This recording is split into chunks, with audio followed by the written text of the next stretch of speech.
Question number 1, यदि एक संख्या का 2/3 हिस्सा 96 है तो उस संख्या का 3/4 क्या होगा। दिया गया है यदि एक संख्या का 2/3 हिस्सा है 96, इसका मतलब क्या है। मान लीजिए संख्या आपकी x है तो x का 2/3 बराबर 96 ये दिया गया है। एक संख्या का 2/3 हिस्सा 96 है, ठीक है, यानी x का 2/3 बराबर 96। तो आप लोगों को निकालना है उसी संख्या का 3/4। तो सबसे पहले x का मान निकालेंगे। x का मान यहाँ से क्या हो जाएगा, यहाँ से काट देंगे, यहाँ से 48 हो जाएगा और x का मान आ जाएगा 48 × 3, ठीक है। x का मान 48 × 3 यानी संख्या आपकी आ गई 48 × 3। अब संख्या का निकालना है 3/4, ठीक है। संख्या का 3/4 आप लोग निकाल दीजिए, मतलब कि इसी का 3/4 निकालना है, यानी कह सकते हैं 48 × 3 × 3/4, ठीक है। 4 से काट देंगे, यहाँ 12 बच जाएगा तो 12 × 3 × 3, ठीक है। 12 × 3 × 3 कर देंगे तो क्या आ जाएगा आपका 108। 12 × 3 × 3 क्या आ जाएगा 108, ठीक है। दिया गया है x का 2/3 बराबर 96। तो आप लोग सबसे पहले निकाल सकते हैं x का मान, यहाँ से 48, ठीक है, और x का मान आ जाएगा 3 × 48, x का मान क्या आ जाएगा 144, ठीक है। अब संख्या निकल गई 144। निकालना क्या है संख्या का 3/4, ठीक है, उसी संख्या का 3/4 निकालना है। तो यानी 144 का 3/4 कर देंगे, भाग कर देंगे तो ये जाएगा आपका 36 बार। 36 × 3 108। इस प्रकार भी आपका 108 ही आएगा, ठीक है। यानी ऑप्शन नंबर देखिए तीसरा वाला सही है 108। क्वेश्चन नंबर 2 देखिए। दूसरा क्वेश्चन है यदि log x - 9 बेस क्या है 10 है, ठीक है। log x - 9 बेस 10 पर, ठीक है। और आगे दिया गया है log x, यहाँ पे भी बेस 10 है, बराबर दिया गया है log 1, यही दिया गया है। तो देखिए इसे कैसे सॉल्व करेंगे। तो सबसे पहले यहाँ पे ध्यान दीजिए क्या दिया गया है log 1। log 1 को इस प्रकार भी लिख सकते हैं log 10 बेस 10, ठीक है, इस प्रकार लिख सकते हैं। तो यहाँ पे लिख लेंगे log 10 बेस 10, ठीक है, क्योंकि सभी देखिए बेस 10 पे हैं।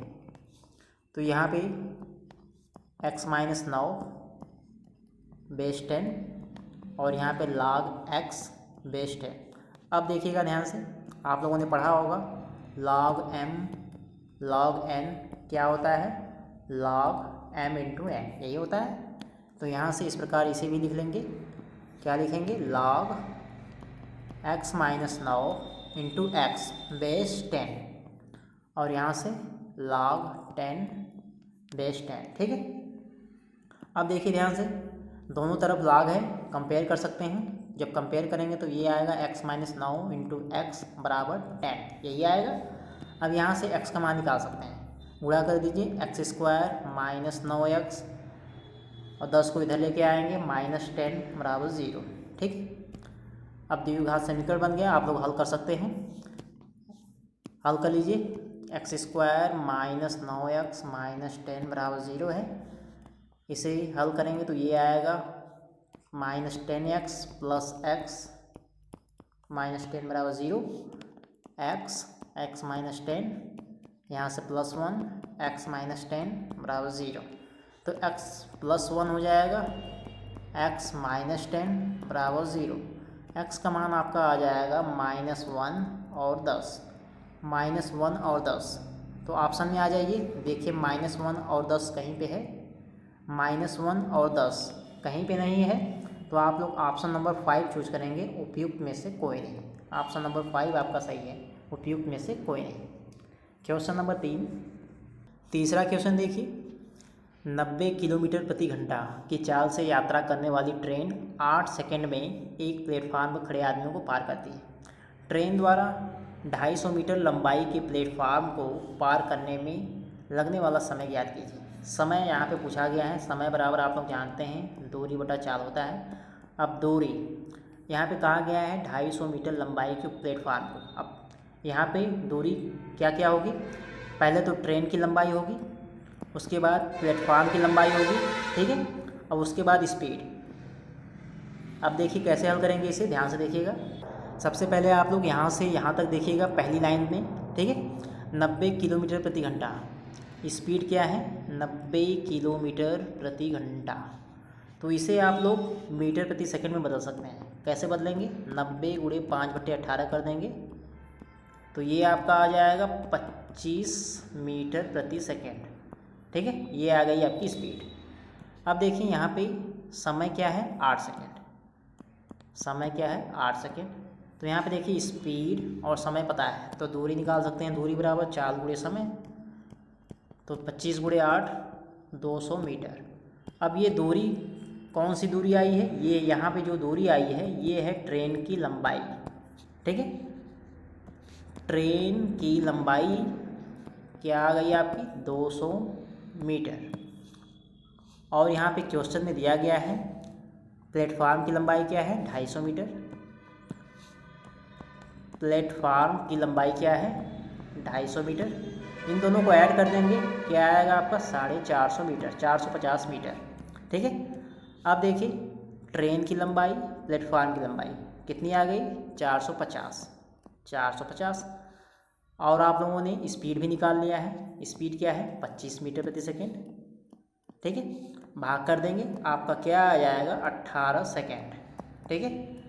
250 मीटर लंबाई के प्लेटफार्म को पार करने में लगने वाला समय क्या होगा, 18 सेकेंड। ऑप्शन नंबर 3 सही है, 18 सेकेंड। क्वेश्चन नंबर 4 देखिए, रेशियो रिलेटेड क्वेश्चन है। ए बी से 5 वर्ष छोटा है। ए बी से 5 वर्ष छोटा है। 3 वर्ष पहले ए और बी की आयु का अनुपात 5:6 था। उनकी वर्तमान आयु का योग क्या कीजिए, ठीक है। ए है, बी है, ठीक है।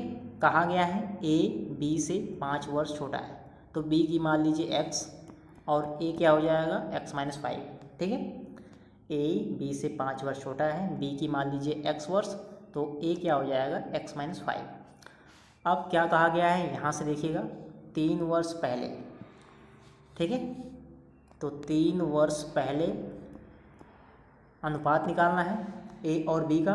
3 वर्ष पहले इसमें से भी 3 घटा देंगे और इसमें से भी 3 घटा देंगे, तो ये हो जाएगा आपका 3 वर्ष पहले ए बट्टे बी निकालना है आप लोगों को। तो ए का मान आएगा x-8, बी का मान आएगा x-3, और दोनों का रेशियो दिया गया है। क्या दिया गया है, 5:6। रेशियो दिया गया है क्या, 5:6। तो यहाँ पे लिख देंगे 5/6। इसी को हल करना है, x-8 x-3 बराबर 5/6। ये हो जाएगा आपका 6x - 48, 5x - 15, ठीक है। तो यहाँ से 6x में से 5x घटा देंगे, x आएगा। यहाँ से हो जाएगा -15 + 48, यानी x का मान जो आएगा 33। अब x आपने माना क्या है, x आपने माना था b की एज। मैंने शुरू में ही माना था a और b के लिए b का x था, तो a का क्या था, x-5, ठीक है। तो x जो है b की है, क्या आ गया मान, 33। b का आ गया 33, तो a का क्या आएगा इस हिसाब से, ध्यान से देखिएगा। b का आ गया 33 वर्ष, तो a का क्या हो जाएगा, 33 - 5 28। पूछा गया है दोनों की आयु का योग, दोनों की आयु का योग जोड़ देंगे तो क्या आ जाएगा, 61 वर्ष, ठीक। क्वेश्चन में दिया गया है उनकी वर्तमान आयु का योग, यानी दोनों की आयु का योग करना है 61। आपका ऑप्शन नंबर 3 सही है, 61। क्वेश्चन नंबर 5 देखिए, ऐसे क्वेश्चन बहुत बार आप लोगों को एग्जाम में देखने को मिलेंगे। दिया गया है रिकॉर्ड शब्द के अक्षरों से कितनी अलग अलग अक्षर व्यवस्था की जा सकती है, यानी रिकॉर्ड शब्द के अक्षरों से कितनी अलग अलग अक्षरों की व्यवस्था की जा सकती है, ठीक है। तो अब देखिए कैसे हल करेंगे इस टाइप क्वेश्चन को। दिया क्या गया है, शब्द आपका दिया गया है रिकॉर्ड, तो आप लोगों को कुछ नहीं करना है। सबसे पहले टोटल लेटर कितने हैं, 1 2 3 4 5 6 लेटर हैं, तो 6 का फैक्टोरियल कर दीजिए। अब आप लोगों को देखना है रिकॉर्ड में कितने ऐसे लेटर हैं जो बार बार आए हैं। तो अगर आप लोग ध्यान देंगे RECORD, आर जो है देखिए 2 बार आया है, ठीक है। तो बस आप लोगों को नीचे जो है फैक्टोरियल 2 का देना है, आपका ये जो है हल हो जाएगा। ठीक है, अब इसे हल कर लीजिए। आप लोग जानते हैं फैक्टोरियल 6 कैसे हल करेंगे। 6 गुणे 5 गुणे 4 गुणे 3 गुणे फैक्टोरियल 2 लिख सकते हैं यहाँ पे, और नीचे फैक्टोरियल 2, ये तो कट जाएगा। 6 पच्चे 30, चौका 120 और 3 का गुणा कर देंगे 360। क्या आ जाएगा आपका 360। फिर से देखिए, दिया गया है रिकॉर्ड, RECORD। ठीक है, पूछा क्या गया है, कितनी अलग अलग अक्षरों की व्यवस्था की जा सकती है। तो सबसे पहले टोटल लेटर कितने हैं, 6, टोटल अक्षर 6, तो ऊपर फैक्टोरियल 6। अब R 2 बार आया है तो नीचे फैक्टोरियल 2। ठीक है, अब आप लोग इसे हल करना जानते हैं। 6 गुणे 5 गुणे 4 गुणे 3 गुणे 2 गुणे 1 भी लिख सकते हैं, और इसे क्या लिख सकते हैं 2 गुणे 1, तो 2 गुणे 1 2 गुणे कट जाएगा, और गुणा करेंगे तो आपका आ जाएगा 360। ऑप्शन नंबर 2 सही है, 360। अब देखिए last question, question number 6। Question number 6 ratio related question. इस क्वेश्चन को हल करने से पहले मैं आप लोगों से रिक्वेस्ट करना चाहता हूं कि अगर आप लोग चैनल पर नए हैं तो चैनल को ज़रूर से सब्सक्राइब कर लीजिए, क्योंकि इस चैनल पर आप लोग किसी भी एग्जाम की तैयारी कर सकते हैं। तो अब देखिए क्वेश्चन नंबर 6, 3 संख्याओं का योग 116 है। 3 संख्याएँ हैं जिनका योग 116 है। दूसरी संख्या और तीसरी संख्या का अनुपात 9:16 है। पहली और तीसरी संख्या का अनुपात 1:4 है। दूसरी संख्या क्या है। तो मान लीजिए 3 संख्याएं जो हैं ABC है। ठीक है, पहले क्या दिया गया है, दूसरी और तीसरी का अनुपात, दूसरी और तीसरी अनुपात क्या दिया गया है 9:16, और यहाँ पे क्या दिया गया है, पहली और तीसरी अनुपात 1:4। आप थोड़ा सा ध्यान से देखिएगा, इन दोनों में देखिए C दोनों में है, लेकिन यहाँ पे 16 है और यहाँ पे 4 है, तो यहाँ पे भी 16 बना लीजिए। 4 गुणे 4 तो इधर भी करना पड़ेगा। तो अब देखिएगा ध्यान से, A/C क्या हो जाएगा 4:16। ठीक है, A/C क्या बनेगा 4:16। अब थोड़ा सा ध्यान से देखिएगा, B/C A/C आ गया 4:16, और B/C जो है 9:16। तो अब आप लोग A/B/C निकाल सकते हैं। A का मान क्या है 4 है, B का मान क्या है 9 है, C का मान 16। ठीक है, अब आ जाइए क्वेश्चन पे। क्वेश्चन में दिया गया है तीनों संख्याओं का योग 116 है। तीनों संख्याओं का योग 116 है, लेकिन तीनों संख्याओं का अभी मान नहीं पता है। ठीक है, लेकिन तीनों संख्याओं का जो है रेशियो में मान पता है 4, 9, 16। तो इन्हीं को जोड़ दीजिए 4, 9, 16। अब ये किसके बराबर होंगे 116 के बराबर, क्योंकि तीनों संख्याओं का योग 116 है। 9, 4, 13, 13 में 16 जोड़ेंगे 29, 116। 29 का मान 116, 1 का मान आएगा 4। 1 का मान आ गया 4, तो सबसे पहले आप लोग देखिए निकालना क्या है दूसरी संख्या। दूसरी संख्या का मतलब क्या है, यानी 9 का मान आप लोग याद करना है। ठीक है, तो 1 का मान आ गया है 4, तो 9 का मान क्या होगा 9 गुणे 4 36। ठीक है, ऑप्शन में देखिए, ऑप्शन में आपका कौन सा ऑप्शन सही है। ऑप्शन में देखिए, ऑप्शन में इनमें से कोई मैच नहीं कर रहा है, तो ऑप्शन नंबर 5 चूज करेंगे, उपयुक्त में से कोई नहीं। तो ये था आज का लास्ट क्वेश्चन। ऐसे ही क्वेश्चन आप लोगों को एग्ज़ाम में देखने को मिलेंगे। अगर आप लोगों को वीडियो पसंद आए तो वीडियो को लाइक करिएगा और चैनल को ज़रूर से सब्सक्राइब करिएगा। तो मिलेंगे नेक्स्ट वीडियो में कुछ और इंपॉर्टेंट क्वेश्चन के साथ। तब तक के लिए वीडियो देखने के लिए आपका बहुत बहुत धन्यवाद।